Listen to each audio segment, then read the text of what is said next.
नमस्कार दोस्तों, सभी का स्वागत है चैट मंजू की नई वीडियो में। और वेडनेसडे का जो सेशन था उसके अंदर अगर हम देखें तो मार्केट ने ज़्यादा कुछ किया नहीं। मार्केट एक छोटे रेंज में था। निफ्टी की तरह ही बैंक निफ्टी अगर हम देखते हैं चार्ट, तो बैंक निफ्टी भी एक छोटे ही रेंज में था। तो काफ़ी साइडवेज वाला मार्केट था।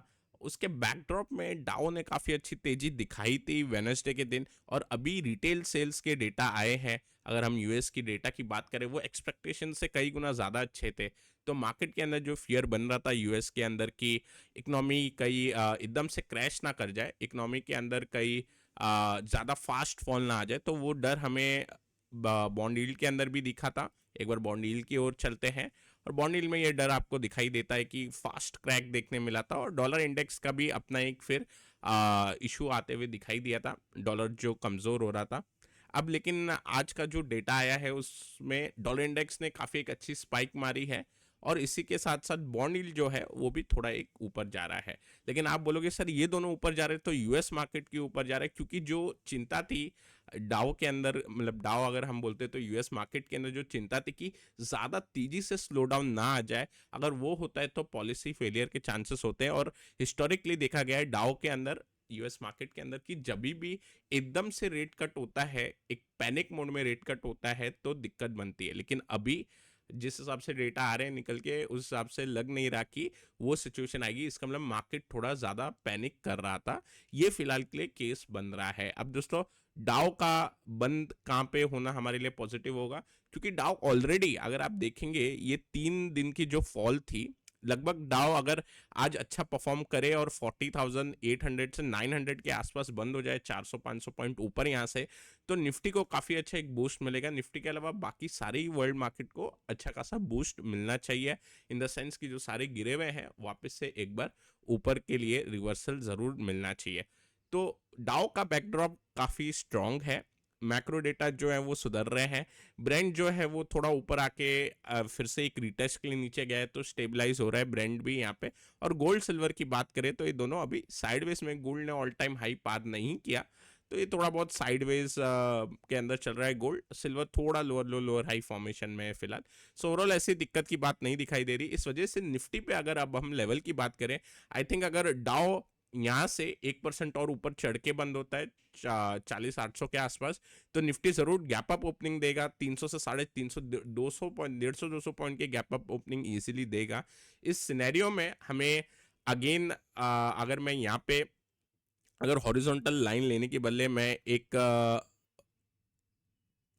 राइजिंग रेजिस्टेंस लाइन लेता हूं, तो मेरे को जो रेजिस्टेंस कल के दिन दिखाई देगा, इसको थोड़ा अगर हम एक्सटेंड करेंगे, तो आपको यहाँ पे एक रेजिस्टेंस लेवल दिखाई देगा, जिसके ऊपर जाते ही फिर निफ्टी भी, क्योंकि डाउ अब काफ़ी ऊपर निकल जाएगा अगर आज स्ट्रॉन्ग क्लोजिंग मिलेगी, तो लगभग 24,550 का लेवल ब्रीच होगा, तो फिर गैप फिल होने के चांसेस काफ़ी ज़्यादा हाई हो जाएंगे। अब इसमें अगर ट्रेडिंग सेटअप किस हिसाब से बनेगा, आई थिंक मार्केट जो है वो जो ट्यूसडे की कैंडल थी इसके हाई को वॉच करेगा, क्योंकि अगर आप देखेंगे जो मंडे का जो क्लोजिंग था ये ग्रीन कैंडल का स्पिनिंग टॉप का, और जो हाई था नेक्स्ट दिन जो हम देख रहे हैं ट्यूसडे को, लगभग सेम लेवल पे।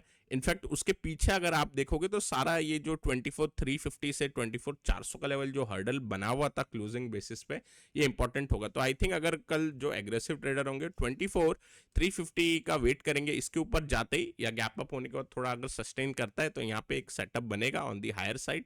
हायर साइड कहाँ तक एक बार हम देखेंगे, 24,500 इमीडिएटली, 500 से 550 का लेवल। ओके, और वो अगर निकलेगा तो उसके बाद आई थिंक गैप फिल का लेवल 24,700 तक देखने मिलना चाहिए। अब अगर डाउ किसी कारण से नीचे आ जाता है वापस, कुछ न्यूज़ डेवलपमेंट होता है वहाँ पे या कुछ सिनेरियो बनता है, तो फिर नीचे में कहाँ तक लगता है। तो अब दोस्तों, एकदम साइडवेज सा बिहेवियर था, अगर नीचे जाना होता तो एक्सपायरी वाले दिन ही हम चले जाते। अब बाकी नीचे के साइड इंपॉर्टेंट लेवल 24,000 का निकल के आएगा। अगर निफ्टी 24,000 के नीचे जाता है, तो फिर एक बार ऐसा सेंस होगा कि हमारे मार्केट ग्लोबल फैक्टर को अब नहीं देख रहे और कुछ अलग ही अपनी एक चाल पकड़ रहे हैं। लेकिन 24,000 के नीचे 10 मिनट ट्रेड करना ज़रूरी होगा, एटलीस्ट थोड़ा टाइम ट्रेड करें तो उससे इंडिकेशन मिलेगा कि वीकनेस है। इसकी प्रोबेबिलिटी काफ़ी कम है, इसको हम रूल आउट कर सकते हैं फिलहाल। लेकिन लेट अस सी इसमें क्या होता है। बैंक निफ्टी की अगर बात करते हैं तो ये भी वीक है, अपने लोअर सपोर्ट पे है। अब निफ्टी आईटी ने वन वे एक रैली अच्छी दी थी लास्ट ट्रेडिंग सेशन के अंदर, जहाँ पे निफ्टी और निफ्टी बैंक पे एक्सपायरी थी। अब निफ्टी क्योंकि बैंक कमजोर था, निफ्टी आईटी ने संभाल लिया और निफ्टी साइडवेज बंद हो गया। अब यहाँ पे निफ्टी आईटी और बैंक्स दोनों से उम्मीद हम लगाएंगे चलने के लिए। जिस भी दिन मार्केट में ये जो ऊपर का गैप फिल होना है, उस दिन आई थिंक कि निफ्टी बैंक, निफ्टी आईटी और रिलायंस सारे ही चलेंगे फाइनली। अब एक दो सेक्टर का काम नहीं होगा, यहाँ पे ब्रॉड बेस्ड मार्केट के अंदर रैली बननी चाहिए। अब यहाँ पे डाउन साइड पे रिस्क कहाँ तक निकलती है, 49,200 तक की एक रिस्क है। फॉलिंग सपोर्ट लाइन के ऊपर एक बार सपोर्ट लेना चाहिए, लेकिन इसमें ब्रेकडाउन काफी नियर लगता है। एज अ कॉशनरी मेजर यहाँ पे थोड़े ट्रैप होने के चांस भी हो सकते हैं, एक फॉल्स ब्रेकडाउन देके एक रिवर्सल मिल जाए अगर ब्रॉडर मार्केट मजबूत हो। तो फिलहाल के लिए इसमें स्किप कर सकते हैं डाउन साइड। अपसाइड के लिए क्या करना है, अपसाइड के लिए aggressive position I think market जो है वो 50,000 के ऊपर से बनाना स्टार्ट करेगा, 50,100 इस लेवल का ध्यान देंगे। इसके बाद आई थिंक मार्केट जरूर कुछ अपसाइड मूव दिखाने की कोशिश करेगा इधर। और मिड कैप निफ्टी स्ट्रॉन्ग, पहले अगर हम देखें तो मिड कैप निफ्टी सबसे ज़्यादा स्ट्रॉन्ग था, गैप फिल भी करने जा रहा था, थोड़े से पॉइंट से रह गया, अब फिलहाल थोड़ा नीचे आया है। आई थिंक बाकी निफ्टी बैंक निफ्टी सभी यू टर्न मारेंगे तो मिड कैप निफ्टी भी एक गैप अप के साथ फाइनली गैप फिल करने के लिए तैयार होगा और ज़्यादा एक बार परफॉर्म करना चाहिए on the mid cap side. तो डाउ हमने और बाकी मैक्रो डेटा देख लिया, तो सब कुछ फिलहाल पॉजिटिव लग रहा है। बायस अब हम क्या करेंगे, न्यूट्रल टू माइनर पॉजिटिव की तरफ ही बढ़ेंगे, क्योंकि देखो ग्लोबल का ये जो बिहेवियर है, ग्लोबल मूव सुधरती हुई दिखाई दे रही है और निफ्टी के अंदर अभी भी ये सुधरी नहीं है, निफ्टी निचले लेवल पे है। इसका मतलब एक अपसाइड का केस बन रहा है। अगर कुछ डाउ के अंदर क्लोजिंग ही खराब आ जाए, लेट्स से अब डाउ की क्लोजिंग खराब 38,800 से 40,000 की है, इसके नीचे या इसके आसपास आए तो थोड़ा खराब मानेंगे। लेकिन अगर इनफैक्ट डाउ यहाँ पे भी बंद हो जाए, जहाँ पे अभी हम देख रहे हैं 4400 4300, तो वैसे ही अच्छा है, और 400-500 पॉइंट ऊपर हुआ तो ज़्यादा अच्छा होगा। अब दोस्तों एक कैश काउंटर मेरे को नज़र में आया था, एडलवाइज फाइनेंशियल सर्विस। अब ये अगर मैं कैश काउंटर को देखता हूँ तो एक रेक्टेंगल पैटर्न यहाँ पे बनते हुए दिखाई दे रहा है। रेक्टेंगल पैटर्न के साथ साथ वॉल्यूम जो बिहेवियर हमें दिखा है, ये वीक मार्केट के अंदर इसके अंदर काफ़ी अच्छे वॉल्यूम बने हैं पिछले 5-6 दिनों में, और एक ब्रेकआउट के लिए चैलेंज किया है। अब ब्रेकआउट का लेवल निकल के आता है 90 रुपया, 90 रुपीज़ के ऊपर जाते ही मेरे हिसाब से साइकोलॉजिकल लेवल 100 का बनता है ऑन दी हायर साइड, और तो ये चीज़ देखने मिल सकती है। तो इसके ऊपर ज़रूर हम एक बार वॉच रखेंगे। रेक्टेंगल पैटर्न काफ़ी एक अच्छा बना हुआ है। तो चार्ट स्टडी के अंदर ये वाला एक स्टॉक है, एक एफएनओ साइड का भी स्टॉक है, लेकिन ऐसा चार्ट स्टडी के लिए नहीं, उसका चार्ट देखते हैं। अच्छा दोस्तों, चार्ट आगे बढ़ने से पहले जो हमने ऑफर रन किया था IND20 कोड जो है, आप IND20 आप यूज़ कर सकते हो हमारी वेबसाइट पे। ये 2 दिन के लिए और ओपन है अभी, तो आप इस चीज़ का फ़ायदा उठा सकते हो। जिन लोगों ने भी अभी तक कोर्स नहीं लिया है हमारी वेबसाइट पे और जिनको अपनी लर्निंग को एक्सलेट करना है, तो इस अपॉर्चुनिटी का ज़रूर फ़ायदा उठाइए।